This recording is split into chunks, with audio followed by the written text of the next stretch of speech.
আসসালামু আলাইকুম, মিনাসান কন্নিচিওয়া। পূর্বের মতো আজকে আমরা আবার একটি নতুন ক্লাস নিয়ে চলে আসলাম। আজকের ক্লাসটি হলো গ্রামার লেসন 10। এই ক্লাসের প্রথম যে রুলসটি, নাউন গা আরিমাস বা ইমাস। আরিমাস অথবা ইমাস দুইটার অর্থই হচ্ছে আছে। আরিমাস অর্থ আছে, ইমাস অর্থ আছে। আরিমাস কোনো বস্তুর ক্ষেত্রে ব্যবহৃত হয় এবং ইমাস কোনো প্রাণীর ক্ষেত্রে ব্যবহৃত হয়। যেমন হন গা আরিমাস, এখানে হন একটি বস্তু, তাই এখানে আছে অর্থে আরিমাস বসেছে। তোমোদাচি গা ইমাস, বন্ধু আছে। এখন বন্ধু একটি প্রাণী বা ব্যক্তি, তাই এখানে আমরা আরিমাস ব্যবহার করতে পারবো না, অবশ্যই ইমাস ব্যবহার করতে হবে। এরপরের যে রুলসটি, প্লেস, তারপরে নি পার্টিকেল, তারপরে নাউন গা আরিমাস বা ইমাস, এই রুলসটাই এখানে আবার চলে আসছে। শুধু আগে একটা প্লেস থাকবে, তারপর একটা নি পার্টিকেল থাকবে। এখানে এই যে নাউনটি, এটি মূলত বাক্যে অবজেক্ট নাউন হিসেবে কাজ করে।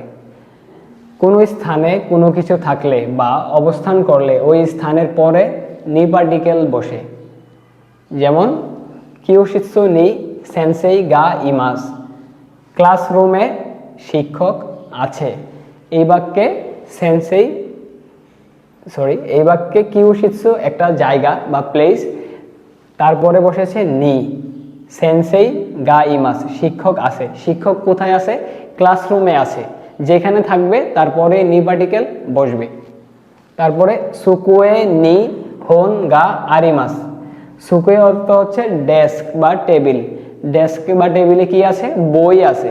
বইটি কোথায় আছে? ডেস্কে আছে।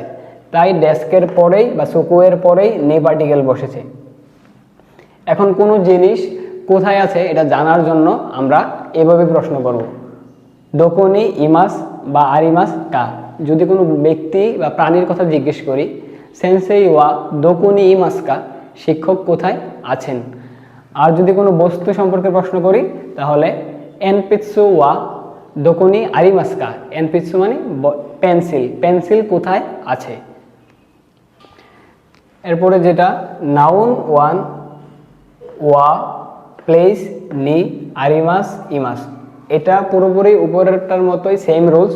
এখানে নাউনটা ছিল প্লেসের পরে অবজেক্ট হিসেবে কাজ করেছে, আর এই বাক্যে নাউনটা প্লেসের সামনে চলে এসেছে এবং সাবজেক্ট হিসেবে কাজ করেছে।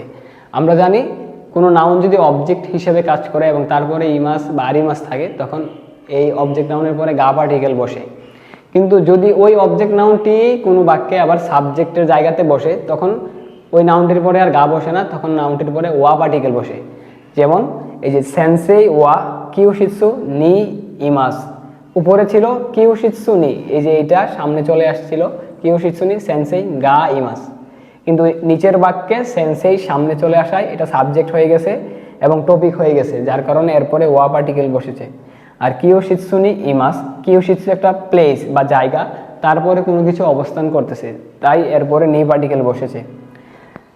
আবার হন ওয়া সুকুয়ে নি আরিমাস, ডেস্ক, বই ডেস্কে আছে বা টেবিলে আছে। উপরেরটাতে ছিল সুকুয়ে নি হন গা আরিমাস। এখন এই হনটা সামনে চলে আসছে, তাই এরপরে ওয়া পার্টিকেল বসেছে। হন ওয়া সুকুয়ে নি আরিমাস, ডেস্ক একটা জায়গা বা প্লেস, তারপরে নি পার্টিকেল বসেছে কেন? কারণ আরিমাস থাকার কারণে। এরপরে রয়েছে নাউন। এই নাউনটা কোনো বস্তু, কোনো ব্যক্তি অথবা কোনো জায়গা হতে পারে। তারপরে নো পার্টিকেল, নাউন নো, তারপরে নাউন টু। এখানে নাউন টুটা হবে পজিশন বা পজিশনাল ওয়ার্ড। এবার আমরা দেখি উয়ে সীতা মিগি হিদারি নাকা সোতো চিকাকো তোনারি আইদা। এই ওয়ার্ডগুলো আমরা ভোকাবুলারিতে পড়েছি এবং অর্থ জানি। এই ওয়ার্ডগুলোকে পজিশনাল ওয়ার্ড বলা হয়, এগুলা দিয়ে অবস্থান নির্দেশ করা হয়।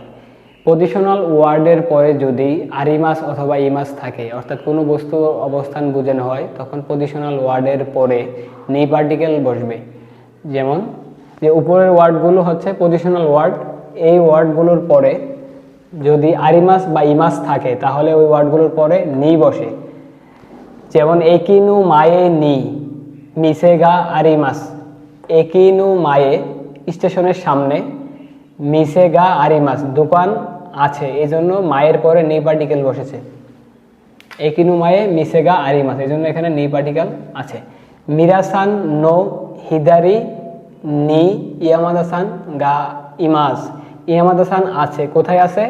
মিরাসান নো হিদারি নি, হিদারি মানে বামে আছে, মিরাসানের বামে ইয়ামাদাসান আছে, হিদারির পরে এখানে নি পার্টিকেল বসেছে। কেন বসেছে আবারও বলি, এখানে ইমাস আছে যার কারণে হিদারি একটা পজিশনাল ওয়ার্ড, আর পজিশনাল ওয়ার্ডের পরে আরিমাস ইমাস থাকলে আমরা জানি নি পার্টিকেল বসে। তারপরে আছে noun one yeah noun to, অথবা noun one yeah noun to Nado, এর মানে হচ্ছে ইত্যাদি বোঝায়, দুইটারই একই অর্থ প্রকাশ করে। আমরা এর আগে পড়েছিলাম একাধিক নাউনকে একসাথে যুক্ত করার জন্য হন তো, কাসা তো, বড়ো পেন তো, এইভাবে যতগুলো নাউন আমরা উল্লেখ করব সবগুলাকে তো দিয়ে যুক্ত করি, বই ও, ছাতা ও, বল পেন এরকম। কিন্তু যদি আমরা বাক্যের শেষে বলি যে আর অনেক কিছু আছে বা ইত্যাদি আছে, আমার ব্যাগের মধ্যে বই আছে, কলম আছে, খাতা আছে, ইত্যাদি আছে, মানে আরো অনেক কিছু আছে, এইভাবে যখন বলবো তখন আমাদের এই রুলসটা ফলো করতে হবে ইত্যাদি বলার সময়। যেমন একাধিক জিনিস নিয়ে বলতে গেলে তো দিয়ে যুক্ত করা হয়, কিন্তু যদি বাক্যের শেষে ইত্যাদি থাকে তাহলে নাউনগুলো ইয়া, নাদো ইত্যাদি দিয়ে যুক্ত করা হয়। যেমন হাকুনু নাকানি তেগামি তো শিনবন গা আরিমাস, বক্সের ভিতরে চিঠি ও পত্রিকা আছে, এখানে আর বেশি কিছু নাই, এই জন্য তো দিয়ে যুক্ত করা হয়েছে, এর বাইরে কিছু নাই, চিঠি এবং পত্রিকা ছাড়া। নিচেরটা দেখি, হাকুনু নাকানি তেগামি ইয়া শিনবন গা আরিমাস, এখানে ইয়া থাকার কারণে আমরা বুঝতে পারছি বক্সের ভিতরে চিঠি আছে, পত্রিকা আছে এবং আরো অন্যান্য জিনিসও আছে যেগুলো উল্লেখ করা হয়নি। কাবানো নাকানি হন ইয়া ওখানে নাদোগা আরিমাস, এটাও সেম অর্থ, ব্যাগের ভিতরে বই এবং টাকা ইত্যাদি আছে, বই টাকা ছাড়া আর অনেক কিছুই আছে যেগুলো আমরা উল্লেখ করিনি। তো যখন সবগুলো উল্লেখ করব তখন আমরা সবগুলো তো দিয়ে যুক্ত করব, কিন্তু যখন আমরা কয়েকটা বলে বাকিগুলা আরো অন্যান্য জিনিস আছে অথবা ইত্যাদি আছে এটা বোঝানোর চেষ্টা করব, তখন এই রুলসটা আমরা ব্যবহার করব, ইয়া এবং নাদো দিয়ে যুক্ত করব। পরীক্ষায় আপনাদের এরকম বাক্য আসতে পারে, কাবানো নাকানি, তারপরে ইয়ার জায়গাতে ড্যাশ অথবা নাদোর জায়গাতে ড্যাশ।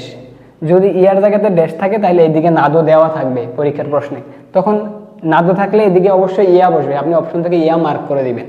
আর যদি এদিকে ইয়া থাকে তাহলে নাদোর জায়গায় ড্যাশ থাকবে, তাহলে ওইদিকে আপনি অবশ্যই ইয়া থাকলে এদিকে নাদো বসবে।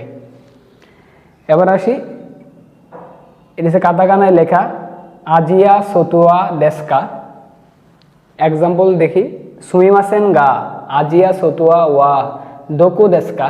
আজিয়া সতুয়া, আজিয়া মানে হচ্ছে এশিয়া আর সতুয়া মানে হচ্ছে স্টোর, কাতাকানায় লেখা, এই জন্য হয়তো অনেকের পড়তে সমস্যা হইতে পারে, ভালোভাবে দেখবেন। সুমিমাসেন গা আজিয়া সতুয়া ওয়া দোকু দেশকা, এশিয়া স্টোরটি কোথায়। এখন আমি যখন আমরাকে বলি, কাউকে ইনফরমেশন জানার জন্য প্রশ্ন করি সেন্সেই কোথায় আছে বা শিক্ষক কোথায়, তখন উনি বলে শিক্ষকের কথা বলতেছেন, শিক্ষক তো ওই জায়গায় গেছে বা ওখানে আছে, তো উনিও রিকনফার্ম করার জন্য যে আজিয়া সতুয়া দেশকা এশিয়া স্টোর নাকি, তারপরে বলতেছে আনু বিরনু নাকা দেশ, ওই বিল্ডিংটার ভিতরে। তাহলে আমরা এক্সপ্রেশনটা দেখি, একজন এসে আমাকে জিজ্ঞেস করলো যে এই দোকানটি কোথায়, এশিয়া স্টোরটি কোথায়, তখন আমি বললাম যে এশিয়া স্টোর নাকি, ওই বিল্ডিংটার ভিতরে। তো আজকের ক্লাস এই পর্যন্তই। এতক্ষণ আমাদের সাথে ধৈর্য ধরে ক্লাসটি দেখার জন্য সবাইকে অসংখ্য ধন্যবাদ। পরবর্তী ক্লাস পর্যন্ত সবাই ভালো থাকবেন, ইনশাআল্লাহ নতুন কোনো ভিডিও নিয়ে আবার চলে আসবো।